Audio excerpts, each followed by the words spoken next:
Wolfram Language has now, actually, I think it's 6,488. I said I opened up the wrong version of this guy here. Version 14, this should be 2.1, right? Is that the version I'm running? Yep.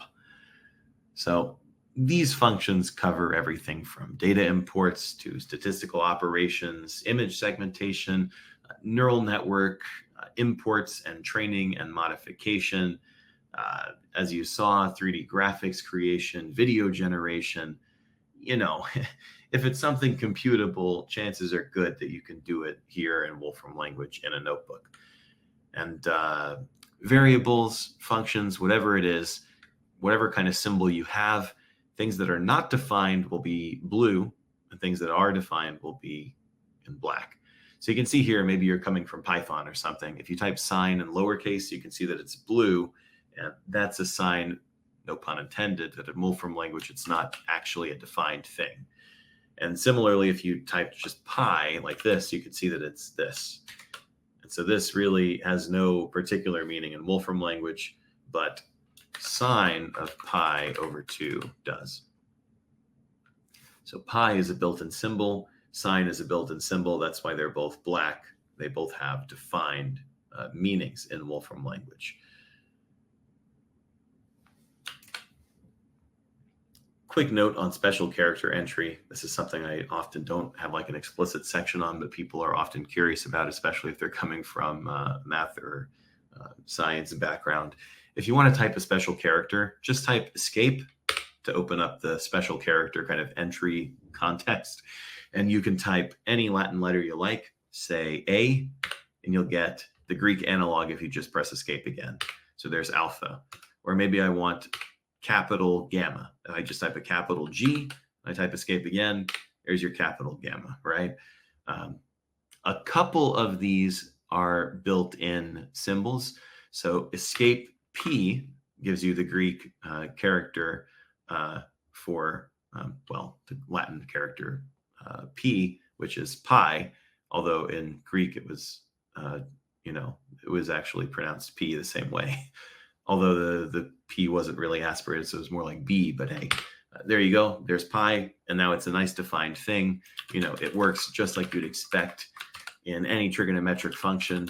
Also notice in Wolfram Language that if you provide an exact input, you get an exact output. So here we have infinite precision on pi over 3, so we get an infinite precision output. If you want a numerical version, you can just use n for numeric, and you can get, say, 1,000 digits if you like. That's fine. You could get 10,000 digits too. Why not?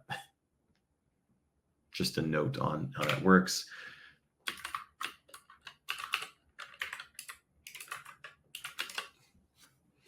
So here we go.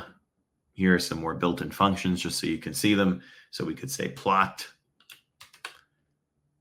There we're plotting this janky function.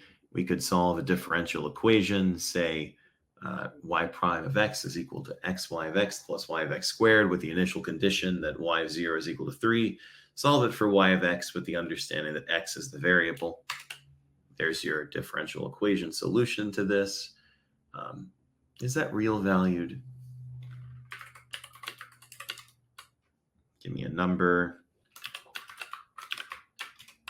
Yeah, so, there's nothing stopping us from taking this and,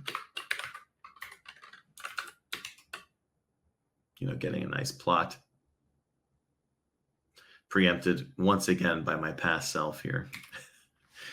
Here's a matrix plot, a visualization of something like this. You could increase the resolution if you like.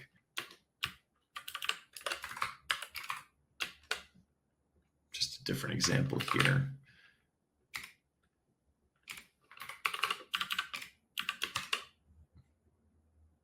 And there are different kinds of ways you can visualize these things. Again, we'll talk in some real depth about this.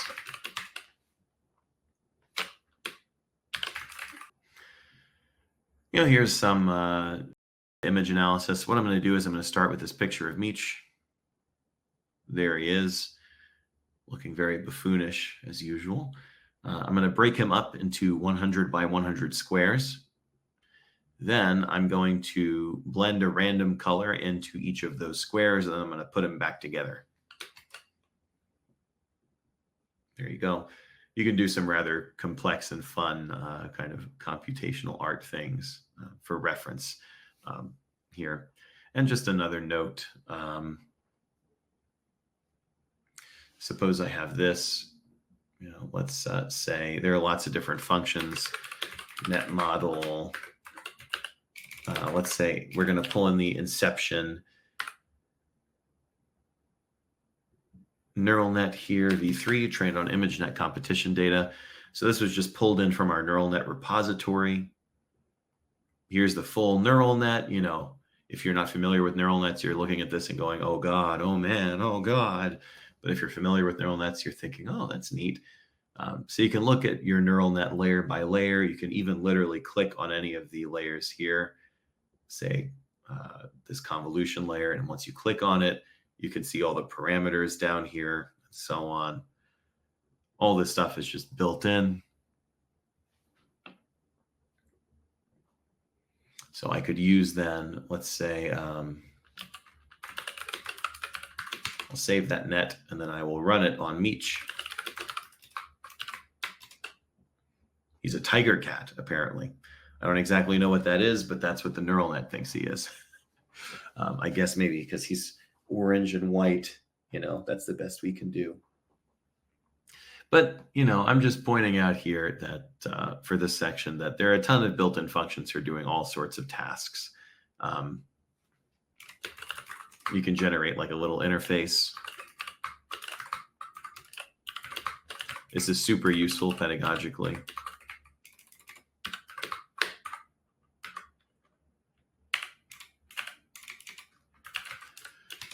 I really would have loved to have this in undergrad when I was learning about, what all the different parameters of say, a sinusoid did.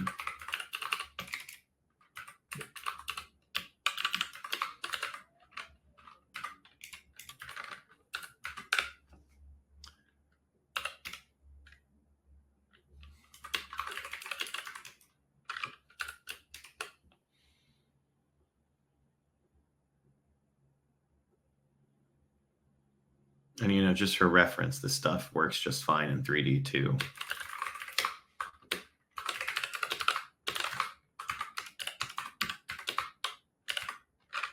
Let's say that X and Y exist on the annulus centered at 0, 0, and which has an inner radius 0.5 and an outer radius of pi, let's say 3 pi over 2. And then we're going to manipulate the frequency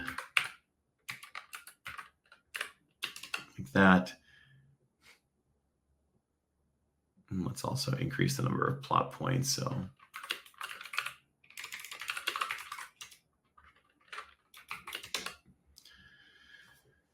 So we have this, and we can adjust the frequency here.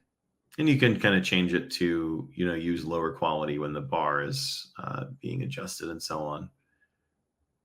But you can do all this stuff just right here in a notebook. You can generate videos. You can do a whole bunch of stuff.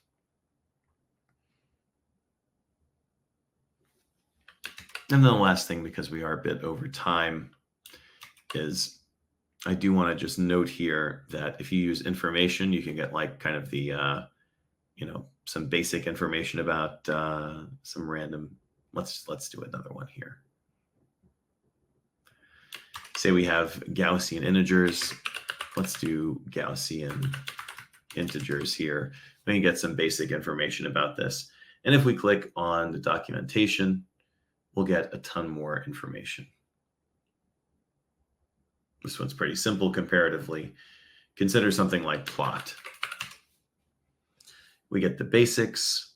If you're really interested in like default options and all the nitty gritty stuff, you can click on here and read about it. But otherwise, what you probably want to do is not click on that and just look at, say, the basic examples, All this stuff is real code that you can click and interact with. You won't overwrite anything, so don't worry about evaluating code in here. And you just get a bunch of information about, how to use these functions. Maybe you want to look at different presentation options, include a legend, a label, plot labels for each individual curve. All these different things are just sitting here in the documentation waiting for you to learn about, infinity scaling, a lot of different possibilities here.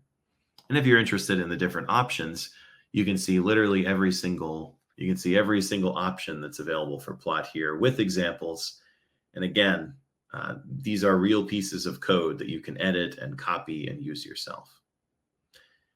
And then the last important thing I want to point out about the documentation is, suppose that plot isn't quite what you wanted, right? Maybe you wanted something that doesn't plot a function, but something that plots like a list. Well, look at C also.